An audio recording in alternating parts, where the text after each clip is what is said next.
final speaker of this evening is Rafael Villa. He's a doctor of art history and assistant at the University of Geneva. His work focuses on the artistic production of the Renaissance in France and its connection with the art of the Low Countries in Italy. His doctoral thesis examines the family of stained glass painters, the Prince of Beauvais, with a specific emphasis on the materiality of the works and the technique of the creations. He published recently a monograph devoted to the Dutch painter active in France and Italy, known as the Master of Dinteville. And he also studies the Renaissance portrait as well as French illuminations around 16th century. This evening he's going to talk about the connoisseurship and French stained glass on the abandonment of a method. Rafael, the floor is yours. Thank you very much. Good evening, everyone. First of all, I would like to thank the organizers of this conference for the absolutely fascinating theme and for having accepted my proposal. As you can probably tell right away, my French accent is horrible, and I apologize for it. In any case, I promise you that the images will be beautiful.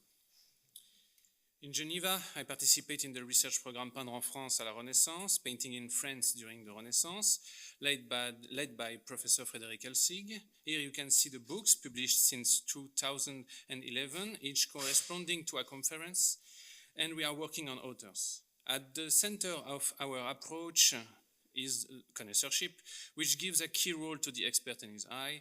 I must say I have never seen a conference aligned so closely with the questions and observations we frequently raise in our work. In January, I defended my doctoral thesis on the Le Prince workshops, a family of French glass painters from the first half of the 16th century in Picardy. Still in Geneva, I will now conduct a larger study of stained glass painting in Normandy during the Renaissance. To contribute to this conference, I propose to present a specific case of abandonment of the expert prerogatives, the prerogatives of the connoisseur. I will try to understand the reasons behind this and to show how I am trying to revitalize research in this field. This specific case is the study of the stained glass windows made in Rouen, Normandy, in the mid-16th century. France, along with Germany, preserves the largest number of ancient stained glass windows. They are primarily in two regions, Normandy and Champagne. Most of these windows date from the first half of the 16th century. It can be divided into two distinct stylistic and technique groups. The windows from the first 2 decades of the 16th century and the windows from the other decades of the first half of the 16th century. The second group is by far the largest, and in Normandy alone there are several hundred stained glass windows from this period. They were produced in Rouen, where we know that around 15 stained glass painters were generally active simultaneously. These artworks, largely preserved, present a unique opportunity to reconstruct the production of Rouennaise stained glass painting, to distinguish the artworks of different stained glass painters, and to try as much as possible to identify them. This work is comparable to the classification undertaken by the great painting experts on Western corpuses. Yet, and this is the subject of my presentation, this has never been done for Normandy stained glass. The study of these artworks, still very incomplete today, has been largely carried out by Jean Lafont. Jean Lafont is the founder of the modern studies of French stained glass. He was from Normandy and he published many studies on Rouennaise 16th century windows, but he was mainly focused on the stained glass of the first 2 decades of the century, but not on the later, the larger corpus that concerns us today. His approach was primarily focused on the artworks. He paid particular attention to their materiality, the techniques of the stained glass painters, and the study of their stylistic characteristics. Based on precise criteria, he was able to recognize the hand of a stained glass painter and attribute artworks to specific artistic personalities that sometimes is successfully identified. As I said, his work on Normandy is focused on the first 2 decades of the 16th century. However, in 1958, he published a short paper on the stained glass of the Church of Saint Vincent in Rouen, created during the 1520s and 1530s. This ensemble is remarkable because it provides an overview of the production of 2 decades. Saint Vincent Church was destroyed by the Americans in 1944, but the stained glass windows were partially reinstalled in the Church of Saint Jeanne d'Arc that you see. With a careful study of these stained glass windows, Jean Lafont made stylistic and technical observations that enabled him to isolate several anonymous masters, the Master of Saint Nicholas, the Master of the Martyrdom of Saint Vincent, and the Master of the Passion. He attributed them some stained glass windows. These anonymous personalities are essential for understanding Rouennais stained glass of this period, yet this work remained embryonic and these artistic personalities were never fully developed. After his death in 1975, his principal student and successor, Françoise Perrault, who played a decisive role in the history of stained glass studies, published a text in which she rejected the conclusions of Lafont without offering alternative. She described them in these terms, and I quote, Jean Lafont distinguished the Master of Saint Nicholas, the Master of the Martyrdom of Saint Vincent, and the Master of the Passion, but it is very difficult to differentiate them as no window shows such homogeneity of characteristics to be precisely attributed to one painter or another. She continued, we must be careful not to make overly precise attributions. This artistic personality described by Lafont have been rejected, and this situation has not evolved since. After that, we spoke only of the Saint Vincent workshop or the Rouen workshop. These are vague labels that group together at least 100 windows under one banner. In 1995, an exhibition and publication focused on Saint Vincent windows in Rouen, in which Françoise Perrault and part of her team reiterated the same conclusions.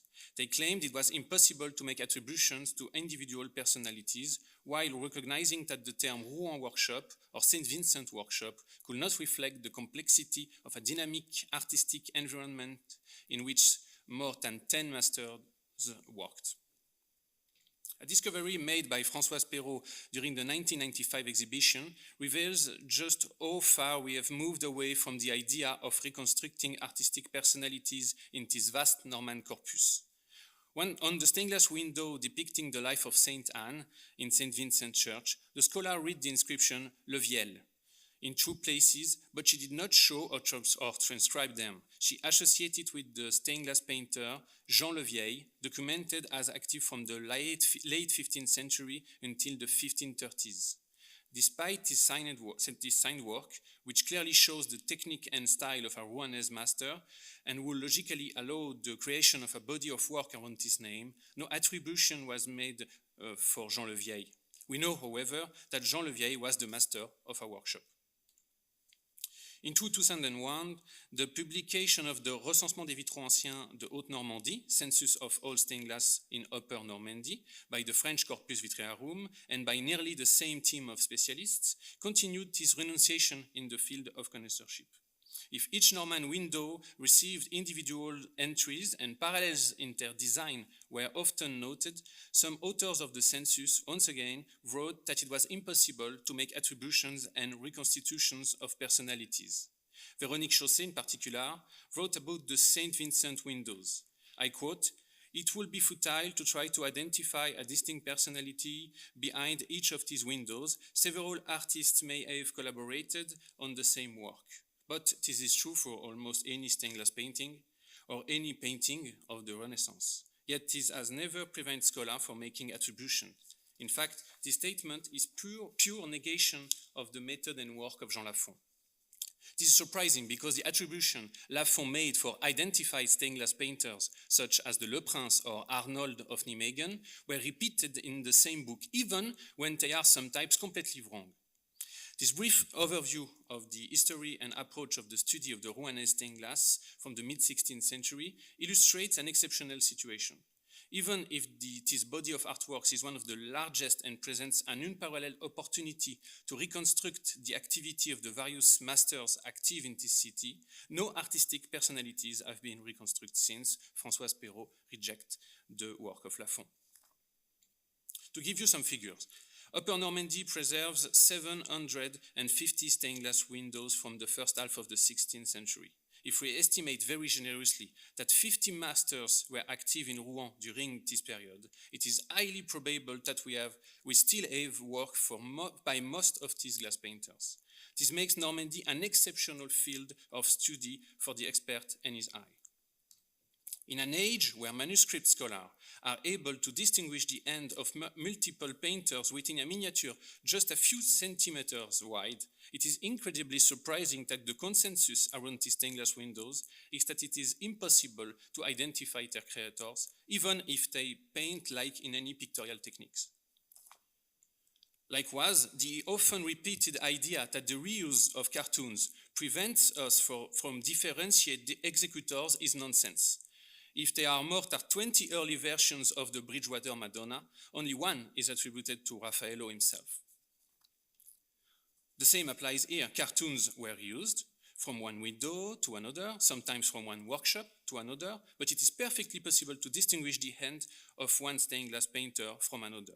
And I think you can perfectly differentiate here two stained glass painters, even if they work from the same invention. For me, the research on Rouennais stained glass should be reconsidered for two main reasons. The first concerns the state of research on other regions.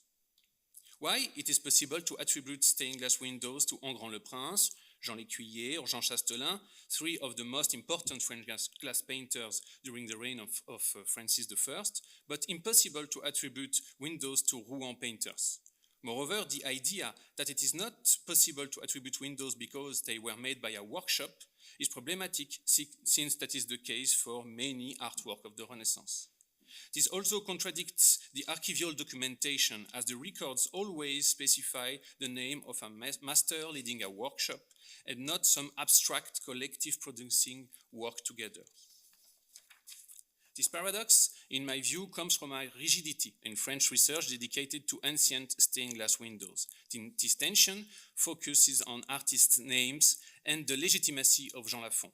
Almost all of the identified artists were discovered by Jean Lafont. Works are attributed to these painters, and their corpus are still in expansion today.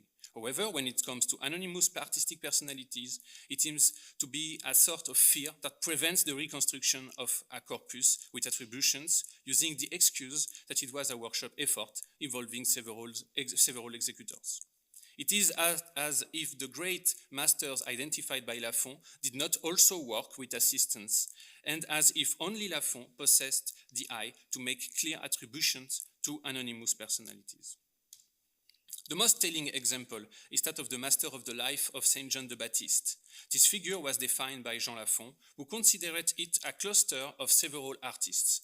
It remained a vague group of stained glass windows sharing similar designs, but with varied techniques and painting habits.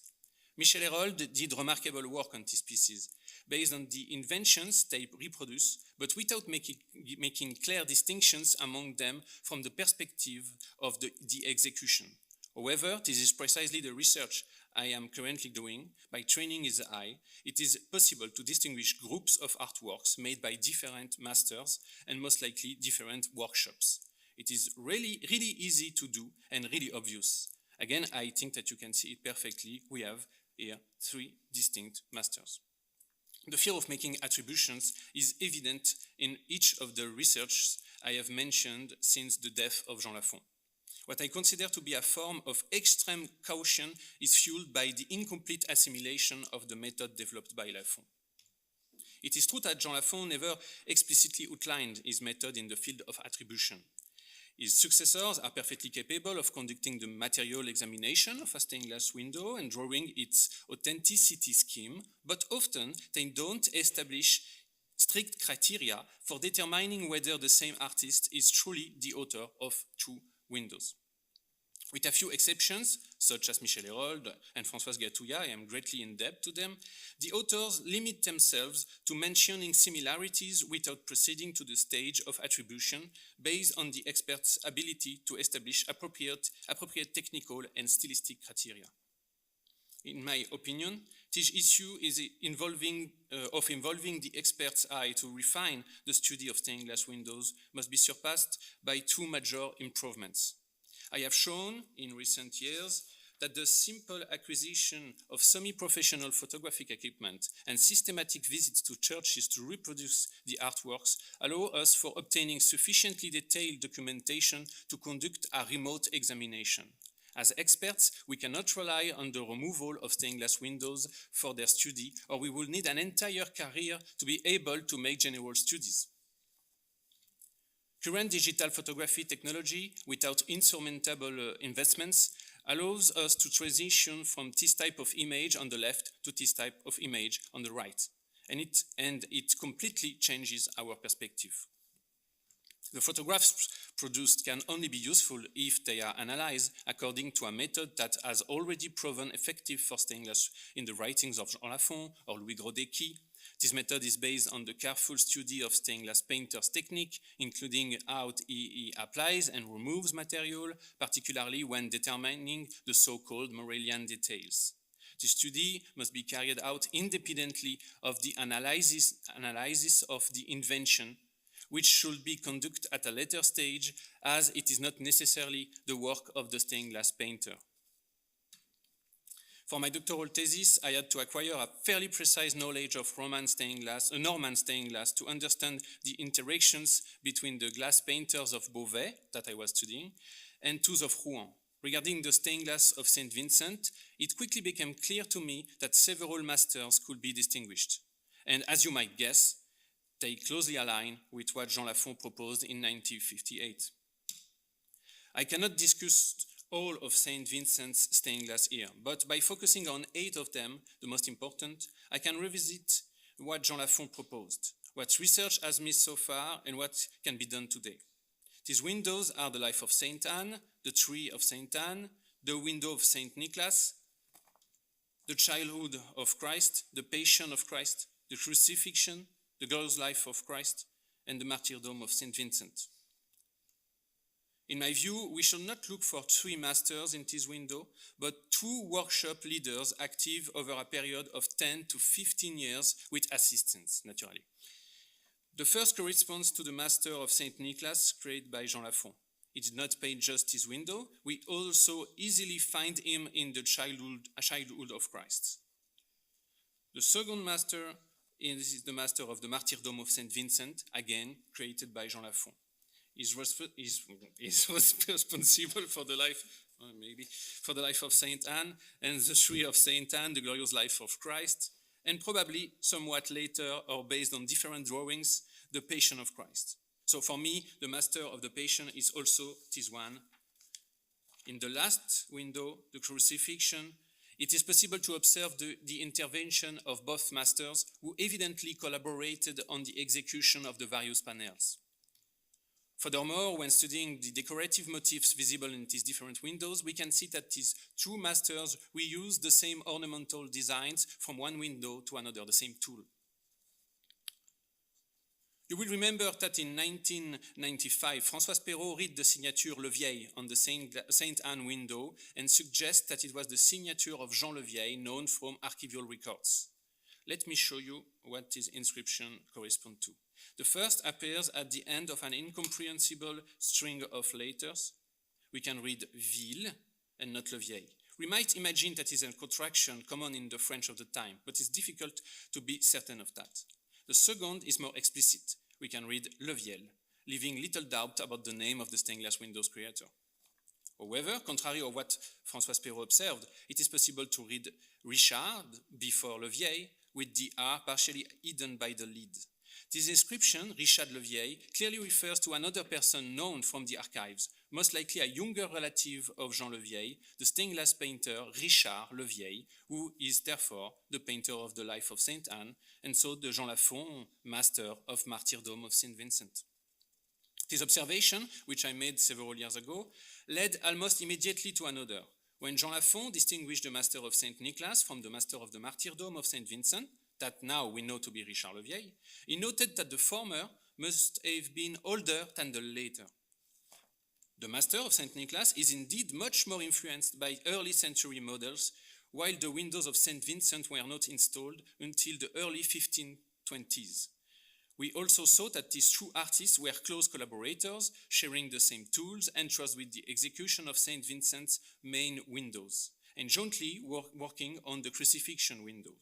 This element led me to consider that the master of St. Nicholas could be identified as Jean Le Vieil, known to be active from the 1490s on projects that include models used by the master of St. Nicholas, and he would naturally have worked with Richard Le Vieil, likely his son, nephew, or younger brother, in the 1520s and the 1530s.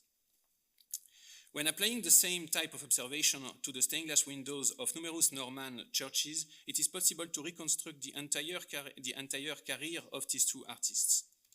The one I believe to be Jean was indeed active from the beginning of the century, as older windows from his end can be identified, and Richard was still active in the 1540s, confirming that these painters belong to two different generations. Furthermore, we can observe that they collaborated in other churches, which demonstrates strong professional ties.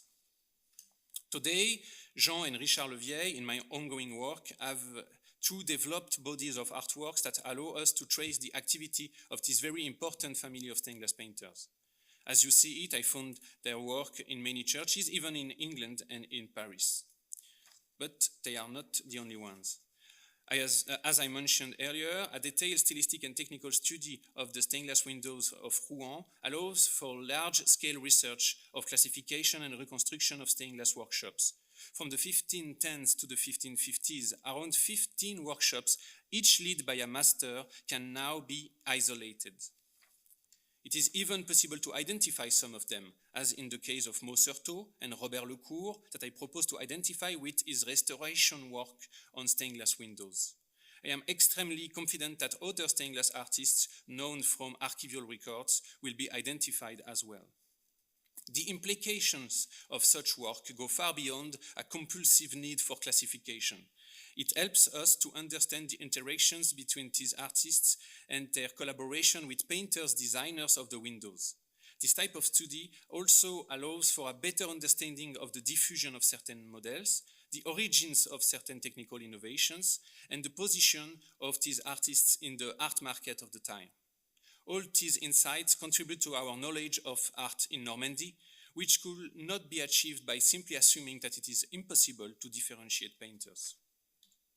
In addition to fully realizing the potential that digital photography offers, and soon the tools that artificial intelligence will provide for analyzing collected photographic materials, I believe that this field of investigation must break free from preconceived notions about the possibility of making attributions. It is a matter of reclaiming the method of Jean Lafont, perfecting it, and fully embracing the fact that it does not have a monopoly in this field. Thank you for your attention.